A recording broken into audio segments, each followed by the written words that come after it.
YouTube पर quality content की कमी नहीं है, बस उन्हें परखने में समय लगता है। ऐसे में हायर मैथमेटिक्स पर वीडियो ढूंढना और भी मुश्किल। चैनल को सब्सक्राइब करें ताकि मैं आपके लिए और वीडियोस लाता रहूं। Now let's begin.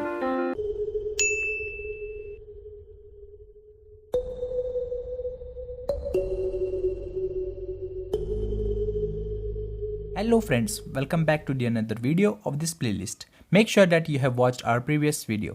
Previous video में हमने देखा था how we can find the solution of Fredholm integral differential equation by using Adamian decomposition method. यहाँ पे हम अभी सीखने वाले हैं कि एक नया मेथड, जिस मेथड का नाम है converting Fredholm integro differential equation into Fredholm integral equation. हम इस टाइप के इंटीग्रो डिफरेंशियल इक्वेशन को कन्वर्ट कर देंगे फ्रेडलॉम इंटीग्रल इक्वेशन में। एक बार उस इक्वेशन में कन्वर्ट हो गया, उसके बाद जो सोल्यूशन हमें देना होगा, आपको जो मेथड पसंद है उस मेथड से आप उसका सोल्यूशन दे सकते हैं।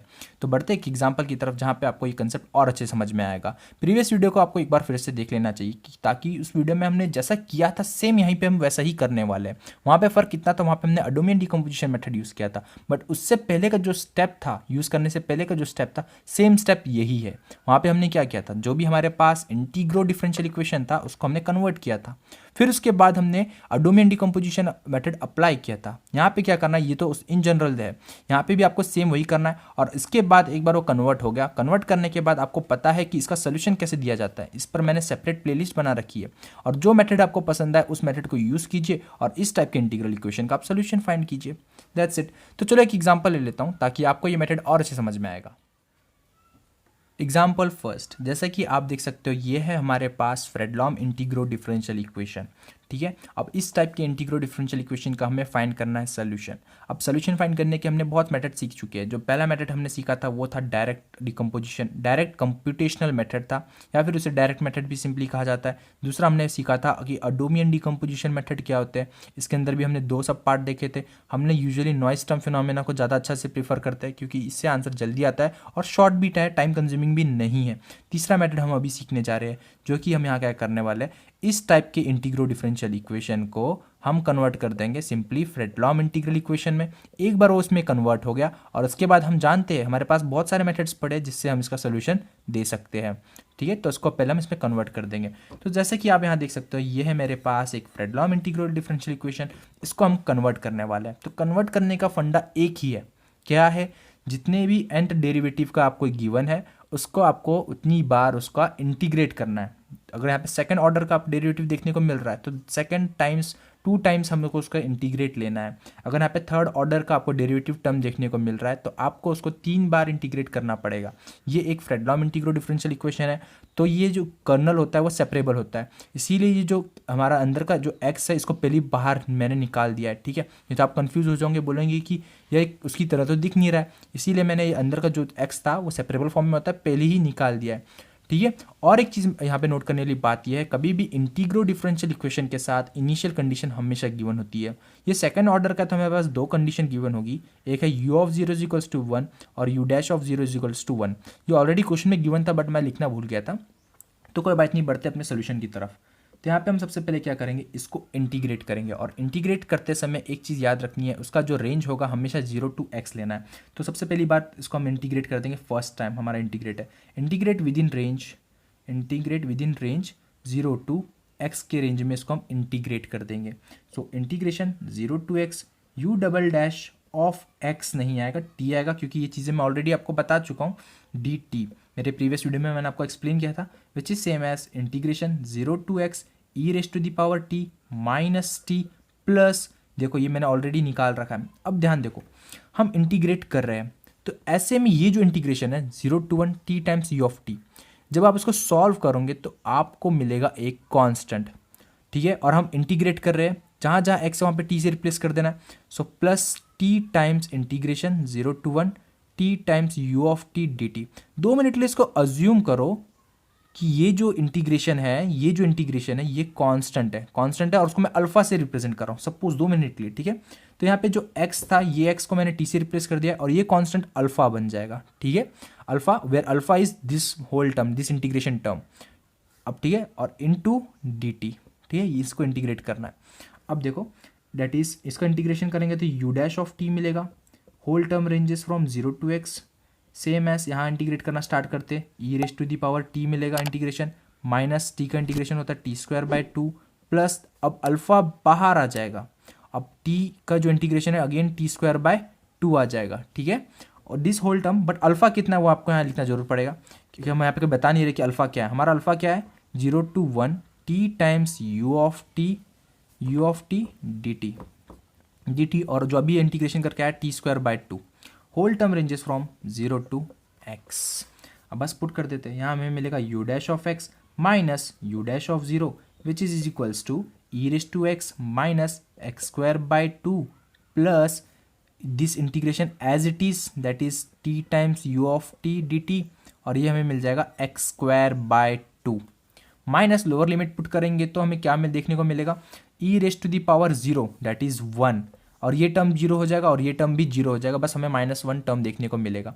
But you dash of zero हमें इनिशियल कंडीशन गिवन है जो कि है वन के बराबर, तो यहाँ पे देखो u dash of x is equals to minus one, अब ये माइनस वन और इज इक्वल टू के ये माइनस वन क्या हो जाएंगे, कैंसिल हो जाएंगे, इसीलिए मैं यहाँ पे माइनस वन नहीं लिखूंगा क्योंकि वो कैंसिल हो गया, which is equals to E raise to power x minus x square by two plus integration 0 to 1 t times you of T D t, x square by two को मैं यहाँ लिखना पसंद करूँगा, यहाँ पे आ जाएगा एक्स स्क्वायर बाय टू, ठीक है, एक्स स्क्वायर बाय टू।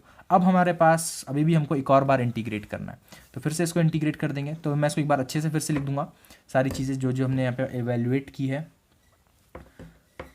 तो यहाँ पे आप देख सकते हो हमने सबसे पहले फाइंड किया था, फर्स्ट डेरिवेटिव हमें मिल गया u dash of x is equals to E raise to x minus x square by two plus x square by two integration 0 to 1 t times you of T D t, ठीक है, ये हमें मिल गया।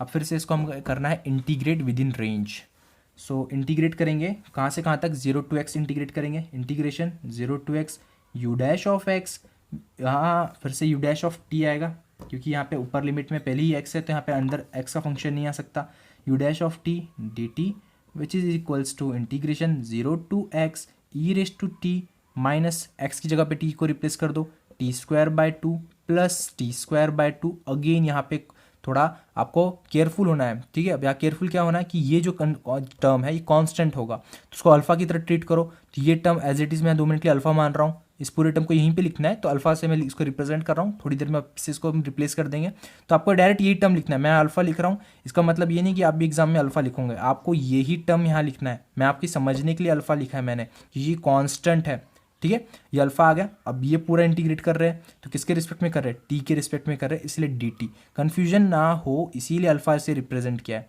नहीं तो आप क्या करो ये टर्म्स को एज इट इज यहाँ लिख दो, वो कांस्टेंट है वैसे भी, ठीक है। अब इसको इंटीग्रेट करना है तो यू डैश ऑफ टी कितना आ जाएगा, U dash of U of X आ जाएगा, यू ऑफ टी आ जाएगा इसका integration, U dash of T का इंटीग्रेशन सिंपली आ जाएगा U of X, sorry U of T, u of T whole term ranges from 0 to x is equals to, इसका integration निकालेंगे तो E raise to T again minus T cube upon 6 plus T cube upon 6, alpha constant है इसलिए integration के बाहर आ जाएगा, ठीक है। अब मैं अल्फा को एज इट इज लिख दूंगा, that is integration 0 to 1 t times you of T D t, ठीक है। अब देखो लिमिट पुट कर देते, हाँ हमने यहाँ पे बस अपर लिमिट पुट, यहाँ पे लिमिट्स भी पुट करना है, limits ranges from 0 to x, ठीक है। तो यहाँ पे आप देखो u of x minus u of zero, u of x minus u of zero which is equals to E raise to x minus x cube by 6 plus x cube by 6, और ये integration term as it is integration 0 to 1 t times you of T D t, क्योंकि ये constant है, ये हमारा variable नहीं है, नहीं तो आप भी इसमें भी एक्सपुट कर दोगे, इसलिए अल्फा से रिप्रेजेंट किया था, कंफ्यूजन ना हो इसीलिए अल्फा, यहाँ पे भी अल्फा लेना चाहिए था बट रहने दो अभी ले लिया मैंने, माइनस लोअर लिमिट पुट करेंगे, सो लोअर लिमिट कितना है ई रेस टू जीरो, तो यहाँ पे आ जाएगा 1 माइनस बाकी सारे टर्म जीरो होने वाले हैं, कोई फर्क नहीं पड़ता। अब देखो यू ऑफ जीरो कितना है, क्वेश्चन में ऑलरेडी गिवन है, यहाँ पे मैंने ऑलरेडी बताया था आपको initial condition you of zero भी 1 है और यू डैश ऑफ जीरो भी 1 है, तो ये भी कितना आएगा 1 आएगा, तो इसको मैं निकाल के यहाँ पे 1 लिख देता हूँ। अब -1 यहाँ पर भी है, ये -1 वहाँ जाएगा तो +1, इसलिए ये टर्म कैंसिल, हमें क्या टर्म देखने को मिलेगा, सिर्फ ये टर्म देखने को मिलेगा, that is u of x is equals to this term. अब मैं क्या करूँगा, देखो u of x is equals to E raise to the power x minus x cube by 6 plus integration 0 to 1 x cube by 6 t times you of T D t. आप बोलोगे कि इस x³/6 को अंदर क्यों लिया, और क्या हम अंदर ले सकते हैं? जी हाँ, हम बिल्कुल ले सकते हैं, प्रॉब्लम कुछ नहीं है, क्योंकि हम जो इंटीग्रेट कर रहे हैं टी के रिस्पेक्ट में इंटीग्रेट कर रहे हैं, और ऐसे में x³/6 ये x का फंक्शन है, तो टी के रिस्पेक्ट में कर रहे हैं, तो उसके लिए क्या ट्रीट किया जाएगा? कांस्टेंट की तरह ट्रीट किया जाएगा। अब मैं इस कांस्टेंट को अंदर लिखूँ या बाहर लिखूँ, फ़र्क नहीं पड़ता है, मैंने अंदर इसीलिए लिया है कि ये हमारा बन गया फ्रेडलॉम इंटीग्रल इक्वेशन। अगर आप इस इक्वेशन को ध्यान से देखो तो ये बन गया फ्रेडलॉम इंटीग्रल इक्वेशन। तो फ्रेडलॉम इंटीग्रल इक्वेशन में क्या होता है कि यहाँ पे बस कांस्टेंट टर्म्स बाहर होती है और उसे लैम्डा से रिप्रेजेंट किया जाता है। फिलहाल इस केस में लैम्डा 1 है और जो भी अंदर रहता है वो k ऑफ x t होता है, इसीलिए मैंने इस टर्म को अंदर भेज दिया, क्योंकि मुझे इंटीग्रेशन के बाहर सिर्फ उसके जो प्रोडक्ट में वो सिर्फ कांस्टेंट टर्म चाहिए, इसलिए ये अंदर जा सकता है। अंदर ले लिया, अंदर लेने के बाद हमारा अगर जो कर्नल है वो कर्नल बन जाएगा सिंपली x³/6t, ये हमारा टर्म कर्नल कहलाएगा। लैम्डा की बात करूँ वो 1 कहलाएगा। अगर एफ ऑफ एक्स की बात करूँ तो ये टर्म हमारा एफ ऑफ एक्स है। ये हमारा बन गया फ्रेडलॉम इंटीग्रल इक्वेशन। अब एक बार वो फ्रेडलॉम इंटीग्रल इक्वेशन बन गया है, उसके बाद आपको जो मेथड पसंद आए, इस पर मैंने ऑलरेडी वीडियोस बना रखे हैं, इतने सारे मेथड्स हमने सीखे हैं। उसके बाद आपको जो मेथड पसंद आए उस मेथड को यूज़ कीजिए और इसका सोल्यूशन फाइंड कीजिए, और वही सोल्यूशन सेम जो गिवन क्वेश्चन है उसके लिए वर्क करेगा। आई होप गाइस आपको समझ में आ गया होगा कि थर्ड मेथड कैसा है, हम यहाँ पे क्या कर रहे हैं।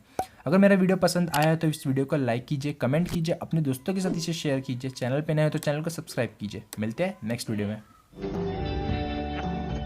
अगर मेरा पढ़ाया हुआ आपको समझ में आया है तो लाइक डिसलाइक जरूर कीजिएगा, ताकि हम समझ पाए कि आपकी पसंद क्या है। कमेंट कीजिए, शेयर कीजिए, और सबसे ज़रूरी बात, चैनल को सब्सक्राइब कीजिए।